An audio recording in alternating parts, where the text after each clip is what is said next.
YouTube channel subscribe करने के लिए कृपया सब्सक्राइब बटन को दबाइए और सभी वीडियोस को सबसे पहले देखने के लिए कृपया बेल आइकन पर क्लिक करें। नमस्कार दोस्तों, मेरे YouTube चैनल में आपका बहुत बहुत स्वागत है।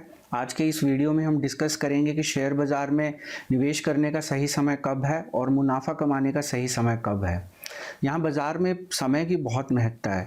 अगर आप सही समय पे निवेश करेंगे और सही समय पे ही मुनाफा कमा के निकल जाएंगे तभी आप यहाँ पे पैसा कमा सकते हैं। अगर आपका समय गलत हो गया तो आपके हाथ में नुकसान के अलावा कुछ नहीं लगेगा। बाज़ार में ऐसा भी कहा जाता है कि जो रिटेल इन्वेस्टर्स हैं, खुदरा निवेशक जो है, वो उस समय बाज़ार में निवेश करते हैं जिस समय निकलने का समय होता है।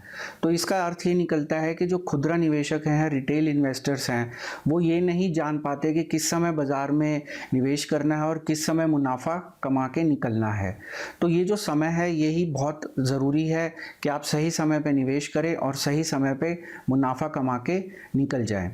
कुछ बाज़ार के जानकारों का कहना है कि इस स्टॉक मार्केट में, शेयर बाज़ार में जो खुदरा निवेशक हैं, सिर्फ 5% खुदरा निवेशक पैसा कमा सकते हैं, बाकी 95% ठन ठन गोपाल।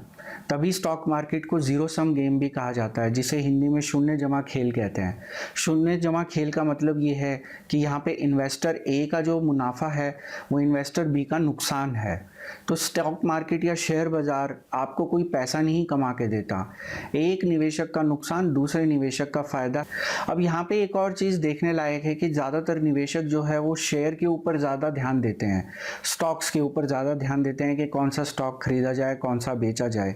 वो जो बाज़ार की दिशा है उसके ऊपर ज़्यादा ध्यान नहीं देते। तो स्टॉक मार्केट में या शेयर बाज़ार में पैसा कमाने के लिए सबसे ज़्यादा ज़रूरी है कि आप स्टॉक मार्केट या शेयर बाज़ार की दिशा के बारे में जान लें।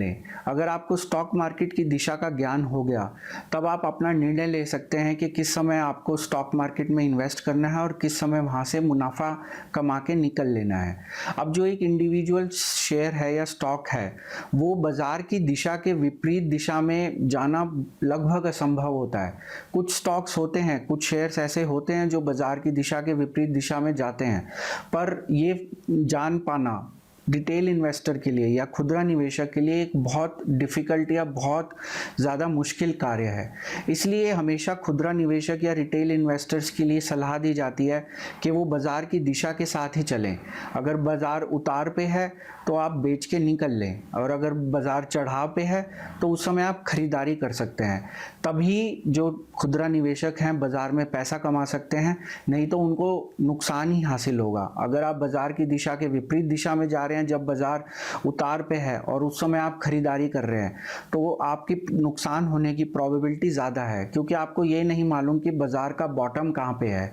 हमेशा आप तभी इन्वेस्ट करना शुरू करें जब बाज़ार नीचाई से ऊंचाई की तरफ जा रहा है, ना कि ऊंचाई से नीचाई की तरफ आ रहा है, क्योंकि आपको ये नहीं पता कि जो बॉटम है वो कहाँ है। इसी तरह आपको ये भी नहीं पता कि पीक कहाँ है। तो आज इस वीडियो में हम डिस्कस करेंगे 3 रेशो या अनुपात जिससे आप बाज़ार की दिशा का अनुमान लगा सकते हैं। सबसे पहली और महत्वपूर्ण रेशो है पीई रेशो। इसको कहते हैं प्राइस टू अर्निंग रेशो। अगर शेयर का भाव 100 रुपये चल रहा है और प्रति शेयर कमाई 5 रुपये है तो पीई रेशो आपकी 20 रुपये है। इसका मतलब ये है कि आप कंपनी के 1 रुपये की कमाई के लिए 20 रुपये का प्रीमियम देने को तैयार हैं। प्रीमियम मतलब आप उतना एक्स्ट्रा अमाउंट देने को तैयार हैं। तो ये जो है, ये प्रीमियम होता है कंपनी की कमाई के ऊपर। तो यहाँ पे अब आप कैसे अंदाज़ा लगा सकते हैं कि बाज़ार जो है वो ऊपर जाएगा या नीचे जाएगा।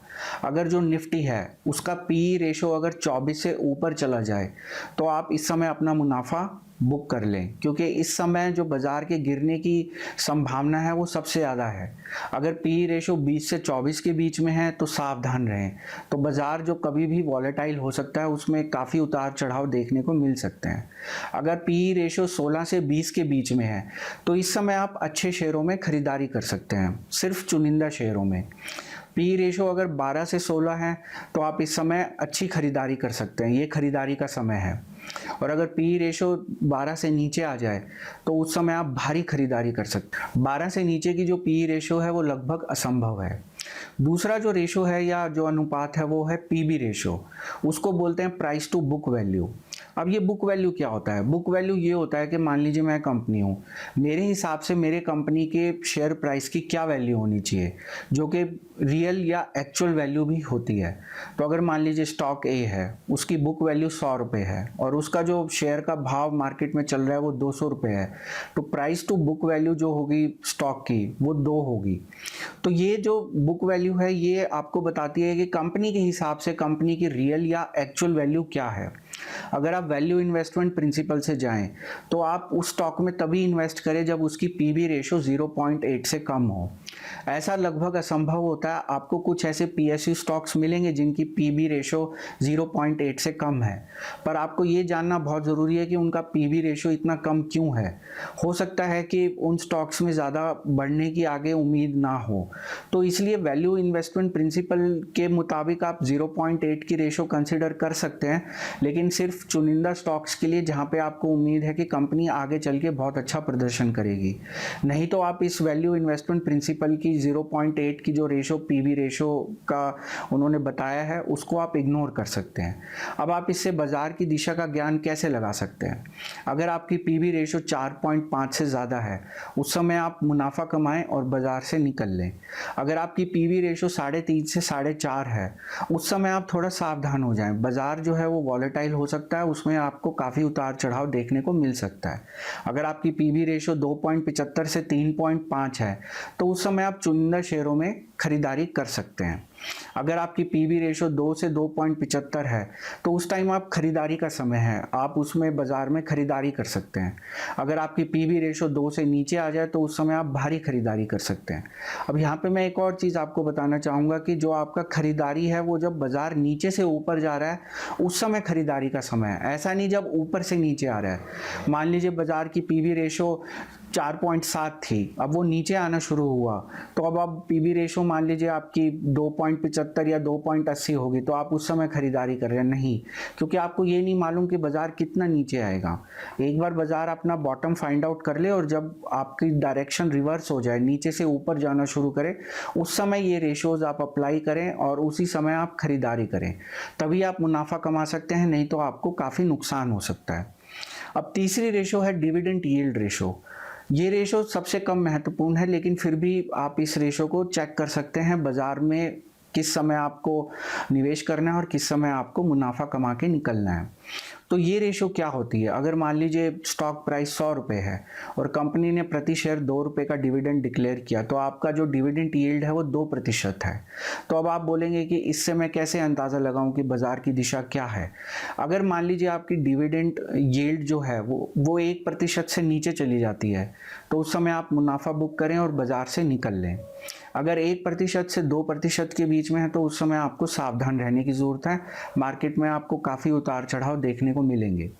2 से 3% आप अच्छे शेयरों में खरीदारी कर सकते हैं और 3 से 4% आप खरीदारी का समय है। आप उस समय जो अच्छे शेयर या जिन शेयर्स के फंडामेंटल स्ट्रांग है आप उनमें सभी शेयर्स में आप इन्वेस्टमेंट कर सकते हैं या निवेश कर सकते हैं। और अगर आपकी 4% से ज़्यादा हो जाए डिविडेंड यील्ड, उस समय आप भारी खरीदारी कर सकते हैं। आपको जो भी अच्छे चुनिंदा स्टॉक मिलें उन सब में आप अच्छे से खरीदारी करिए। अब यहाँ पे मैं आपको एक चीज़ बताना चाहूँगा, ये जितनी भी रेशोज़ मैंने आपको बताई हैं ये आपको निफ्टी की रेशोज़ बताई हैं। इंडिविजुअल स्टॉक या जो एक शेयर अलग से अगर आप देखेंगे तो उनकी जो रेशोज़ हैं वो इनसे अलग रहेंगी और वो रेशोज़ जो काफ़ी हद तक निर्भर करती हैं उस सेक्टर की परफॉर्मेंस के ऊपर। कुछ सेक्टर्स में हो सकता है पी रेशो 50 की जो आपको कमाने का मौका दे, लेकिन वो एक सेक्टर स्पेसिफिक रेशोज़ होती हैं और वो हर सेक्टर के लिए अलग अलग होती हैं। यहाँ पे हमने जो चर्चा करी वो निफ्टी की चर्चा करी है कि आप ब्रॉड लेवल के ऊपर कि मार्केट में आप किस समय निवेश करें और किस समय आप मुनाफा कमा के निकल जाएं। एक ब्रॉड इंडिकेटर जिसको अंग्रेजी में कहते हैं, या एक जिससे आपको एक अंदाज़ा लगे कि बाजार की दिशा किधर होने वाली है, ये तीनों रेशोज़ उसका संज्ञान कराती हैं। अगर आपको एक पर्टिकुलर स्टॉक की या शेयर की रेशोज़ चेक करनी है तो वो हो सकता है इन तीनों जो रेशो हमने इस वीडियो में डिस्कस किया उनसे अलग हो, और ये जो रेशोज़ हैं ये इंडिविजुअल स्टॉक्स के ऊपर अप्लाई नहीं होती, ये सिर्फ निफ्टी के ऊपर अप्लाई होती हैं। तो इस वीडियो में हमने जो भी डिस्कस किया ये आपको निवेश की सलाह नहीं है। मेरा आपसे यही अनुरोध और विनती है कि आप अपना निवेश जो है सोच समझ के करें। जिन 3 रेशो या अनुपातों की चर्चा हमने इस वीडियो में की है। मैं आपको बिल्कुल नहीं कह रहा कि ये 100% सही है या आपको 100% सही अनुमान लगाने में सहायता करेंगी। इन 3 रेशो के साथ आपको और भी बहुत सारे इंडिकेटर्स या एनालिसिस करने पड़ेंगे जिससे आप सही स्टॉक्स का चयन कर सकें। ये 3 रेशो सिर्फ आपको बाजार की दिशा का अनुमान लगाने में कुछ हद तक सहायता कर सकती हैं। तो इसलिए मेरा आपसे अनुरोध है कि आप अपना खुद का एनालिसिस करें और अपने खुद के एनालिसिस या आपके जो स्टॉक ब्रोकर्स हैं जिनकी सहायता आप ले रहे हैं, आप उनसे ये सब चर्चा करें कि आगे बाजार की दिशा क्या हो सकती है। इन 3 रेशो या अनुपातों के अलावा और भी काफ़ी सारे इंडिकेटर्स या फैक्टर्स हैं जो बाजार की दिशा को जानने में मदद कर सकते हैं। मुझे उम्मीद है कि आपको ये आज का वीडियो बहुत पसंद आया होगा। अगर आपका इस वीडियो के बारे में कोई भी कमेंट है या कोई भी क्वेरी है या आप कुछ और जानना चाहते हैं इस वीडियो से रिलेटेड, तो नीचे कमेंट सेक्शन में आप अपना कमेंट पोस्ट करिए, मैं आपके कमेंट का ज़रूर जवाब दूंगा। आप ये वीडियो अपने मित्रों और परिजनों के साथ सोशल मीडिया के थ्रू शेयर भी कर सकते हैं। अगर आप ऐसे ही जानकारी से भरपूर और ज्ञानवर्धक वीडियोज़ देखना चाहते हैं तो आप मेरा यूट्यूब चैनल सब्सक्राइब करें। सब्सक्राइब की ऑप्शन इस समय आपकी स्क्रीन पे दिख रही है। इस वीडियो के नीचे जो सब्सक्राइब का बटन है आप उसको दबा के भी इस चैनल को सब्सक्राइब कर सकते हैं। आज का वीडियो देखने के लिए आपका बहुत बहुत धन्यवाद। YouTube चैनल सब्सक्राइब करने के लिए कृपया सब्सक्राइब बटन को दबाइए और सभी वीडियोस को सबसे पहले देखने के लिए कृपया बेल आइकन पर क्लिक करें।